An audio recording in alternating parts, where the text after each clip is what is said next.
Way to go, Tic Tac! That's how you punch. Wakanda forever! You wouldn't have heard of me. Let me put you on hold. Dance off, bro! He's a friend from work! I can do this all day. Yeah, I know. What up, guys? It's Dom, and welcome back to another movie review. Today we are going over and ranking GoodFellas.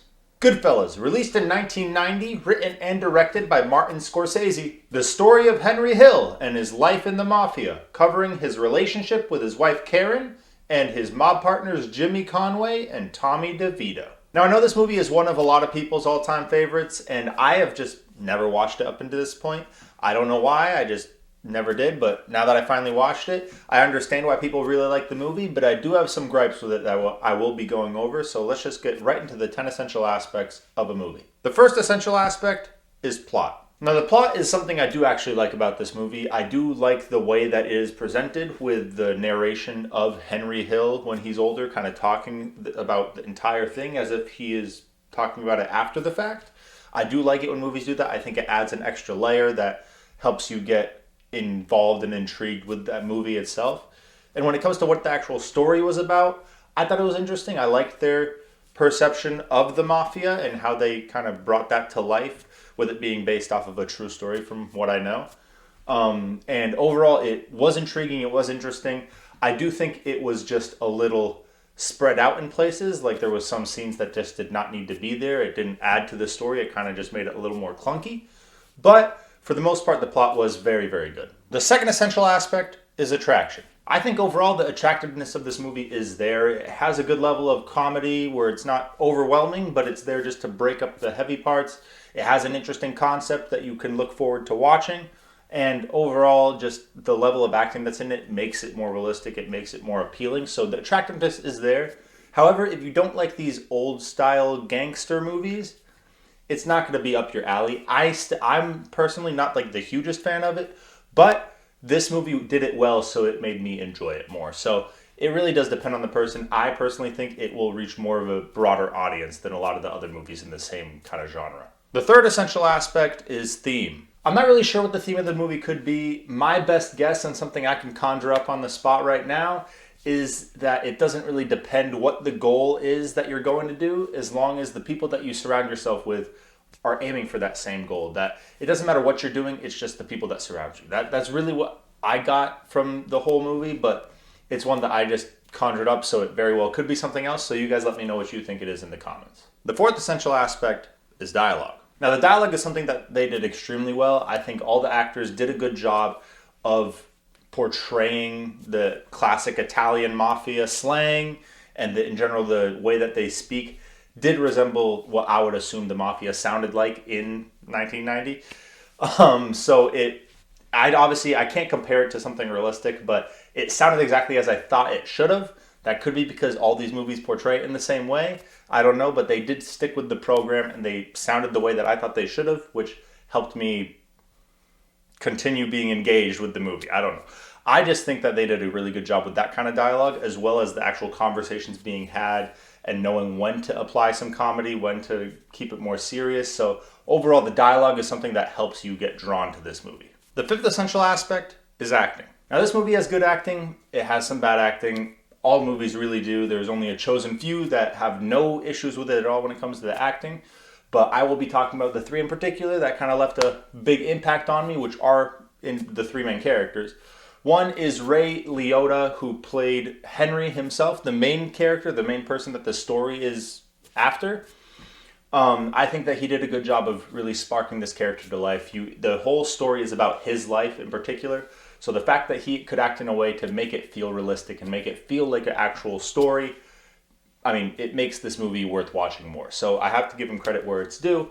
Also, Robert De Niro, who played Jimmy, I think he was a great choice at one of his partners. The energy he brings to the role and the way of portraying Jimmy himself felt natural coming out of Robert De Niro compared to any other actor that could have played him. And same thing with Joe Pesci, who played Tommy. Both of them had completely different characters. They both acted in a way that I would expect, and I'm glad that the way that they acted, because it brought these characters to life. It added some extra personality, and it made the story what it is. So those three in particular did an amazing job acting. There was some other good acting, but nothing that blew me out of the water. And of course, like every movie, there were some that were not really notable, not really memorable. They were just there, and once their scene was over, it was over. So Overall, 3 great actors in this movie, and I mean, it makes sense. They fit the roles well. The 6th essential aspect is cinematography. Now, this was something that was kind of lackluster for me in this movie, was the cinematography. The visuals were fine. I'm not going to complain about it. It's the 90s. It looks like most movies did. It didn't have any specific spark. It didn't need to, though. It really didn't. It wasn't a movie that needed that. However, the emotional side is what I do have kind of gripes with. I didn't feel as connected to these characters as I could have been. Now, I'm not going to spoil anything for anyone that hasn't seen this movie, but there were some scenes that definitely were trying to get some kind of emotion out of the audience, and I didn't feel much. I didn't feel much. Anytime that something happened to Henry, Jimmy, or Tommy, it didn't really affect me. I mean, I knew what was happening. I was watching it. I was engaging with the movie, but not to the level where I would feel something in my soul about this movie. So that's something that I feel was a little bit worse than the rest. The 7th essential aspect is editing. So this movie is 2 hours and 25 minutes long, and I do think that is too long. It did not need to go to those lengths. There were so many scenes in this movie that could have been removed and nothing would have changed. They didn't add nothing to the story. They didn't add to the level of emotion that you connected with these characters. They really just added nothing. It felt like filler scenes. Now, it wasn't enough where it completely pulled me out, but once that 2 hour mark, the hour 50 to 2 hour mark came up, I was searching for the end. I don't know where. I thought that the ending that they had was going to wrap up around 2 hours because it would have made sense. But instead they continued it. Now I get it. This is a true story from what I know. I'm still not 100% certain on that. Let's say it is a true story. Then it makes sense why they didn't want to leave any details out. But I feel like you don't have to have everything in there. You don't have to have what they ate in the morning and what time they woke up. Those aren't essential aspects and essential scenes to a true story. I feel like they could have cut all of the stuff that was unnecessary out, kept it to 2 hours, maybe a little longer, but just 2 hours, and it would have been better off because it was dragging on at some point. After, I'm not going to spoil it, but there was a scene at the 2 hour mark that made sense to end it off there, and it continued, and I honestly was kind of disappointed. I was ready for it to be wrapped up. Great movie. Instead, they continued on. So that's another thing I feel like they definitely should have put more thought into and worked on a little bit. The 8th essential aspect is soundtrack. Not really much to say. The soundtrack isn't memorable. I don't really remember anything about it. Maybe if I rewatched it, then I would be like, oh, I remembered that. But from where I am now, I don't remember a single part of the soundtrack. The 9th essential aspect is directing. So I feel like it's the director's job to take these previous 8 essential aspects, put them together to make a movie that's worth watching. And the director of this movie is Martin Scorsese, and he's previously directed 16 movies, so bear with me while I list these off. Who's That Knocking at My Door? Street Scenes, Boxcar Bertha, Mean Streets, Italian America, Alice Doesn't Live Here Anymore, Taxi Driver, New York, New York, The Last Waltz, American Boy, A Profile of Stephen Prince, Raging Bull, The King of Comedy, After Hours, The Color of Money, and The Last Temptation of Christ. Now, holy moly, that was a lot of movies, and I haven't seen any of them. So it's really hard for me to compare what he did here compared to the other ones, but I do have to say, a lot of them are based in New York, and a lot of them got in the 60s for average score. So I want to say he improved to that point because this one is definitely not in the 60s compared to all of his other ones, but I do think that he was a good choice to make this movie because of all of his experience in what looked like mob movies to me when I looked at what movies he's done. But I'm not sure. I think he did a good job for what it was. There's a little bit of fine tuning that I think was necessary, but overall it is still a really good movie.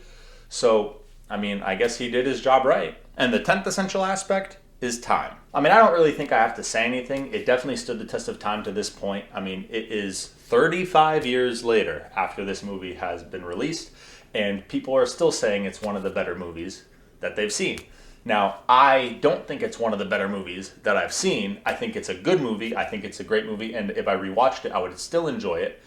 But because it doesn't have that. The cinematography aspect is really big to me, at least the emotional side. If I can connect with the characters, your movie is going to be way up. It's really good. the fact that I couldn't find a way to connect with these characters is a big downside for me, and that's why it's not going to be up there in my top 5, top 10. But I do understand why it is in a lot of people's eyes, because some people don't look at that. Some people don't really care. They just want to enjoy the movie. Perfect. If you enjoyed this movie, you enjoyed it. If it's your favorite movie of all time, congratulations. But for me, I understand why it stood the test of time. Me personally, it still will, just not to the degree that I've been told that it stands in other people's eyes. Now, onto the ratings. So, Rotten Tomatoes critics gave it a 94%, Rotten Tomatoes audience gave it a 97%, and IMDb gave it an 87%.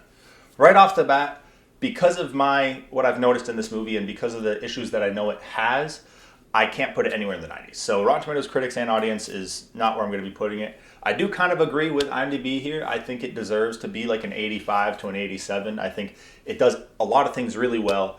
And then there's that few things, especially the length of the movie and the unnecessary scenes that don't really add to the plot, that really stray me away from that 90. I think if in my mind, if I watched this movie without those scenes, I could see it being in the 90s. I could see it being a really good movie because it's short, it's sweet, it has all the juicy content that you want to see without being bored in some of the other scenes that weren't necessary. But where it stands right now, mid to high 80s is the most I would put it. And finally, the rankings. So, in 1990, it's going to be first. It's the only movie I've done from this year, so easy enough. In the 1990s, it's going to be third, above My Cousin Vinny and below Toy Story. Now, this is very close with My Cousin Vinny for me. I think both have that same, both also came out in the 90s, and they're very similar topic. Both have Joe Pesci in them. They're very similar movies to me, at least.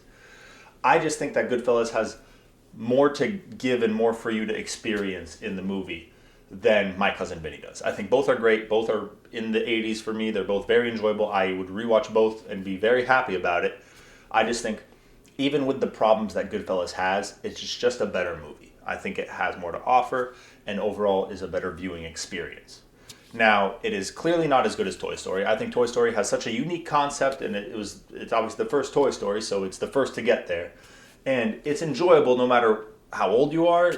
I am now in my 20s, and I still enjoy that movie just as much as when I was a kid, just because of the concept it has. It has good voice acting. It has, obviously, as I keep saying, the interesting concept. But also, for being a movie from 1995, it is animated incredibly. I think the actual visuals, the cinematography of it is done really, really well for its time. And overall, it's a movie that I could see myself going back to more often than GoodFellas, even though I would go back to GoodFellas. And in all time, it's going to be 16th, again above My Cousin Vinny and below X-Men Days of Future Past. Now, I'm not going to explain why it's above My Cousin Vinny again. I already said why it's so close. To me, they're neck and neck. However, it is below X-Men Days of Future Past, just simply because I think Days of Future Past is just better, not necessarily better written, but better edited. There wasn't any portions of the plot that I thought weren't necessary, that didn't need to be there, that didn't add anything that kind of pulled me out of the movie. While obviously, as I explained, GoodFellas did have a lot of.